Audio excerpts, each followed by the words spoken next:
গুনাহকে ঢেকে রাখে, কিয়ামতের দিনে আল্লাহ তার গুনাহ ঢেকে রাখবেন। সুতরাং ওই যুবকটি মনে করলো যে আমি চুরি করেছিলাম, আমি চোরের হাতে দান করলাম।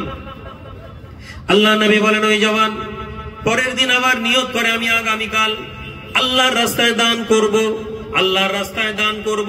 রাতের অন্ধকারে ওই মানুষটি 100 দিরহাম টাকা নিয়ে থলে নিয়ে হাঁটতে হাঁটতে একজন মহিলাকে দেখতে পায়। ওই যুবক ওই মহিলার হাতের দানের পাত্রটা দিয়ে চলে যায় আর মনে মনে ভাবে আমি আল্লাহর রাস্তায় একটি মহিলাকে দান করেছি। সকালবেলা বাজারে গিয়ে ওই যুবক শুনতে পায় বাজারের মানুষেরা বলা বলি করে গতকাল এক ব্যক্তি দান করেছে, কিন্তু দানটা একজন বেশ্যা মেয়েকে করে দিয়েছে, ব্যভিচারিণীকে দান করেছে। হায় হায়, কাকে দান করেছে? একটা বেশ্যা মেয়েকে দান করেছে। ওর মনটা আবার খারাপ হয়ে গেল, আল্লাহ আমি চাইলাম তোমার রাস্তায় দান করতে আর দানটা গেল একটা বেশ্যা মেয়ের হাতে। ওই যুবক আবার নিয়ত করে নেয়, আয় রব্বুল আলামিন আল্লাহ আজকে রাতে আমি আবার দান করব। এই নিয়ত করে রাতের অন্ধকারে ওই যুবক 100 দিরহাম হাতে নিয়ে বাইরে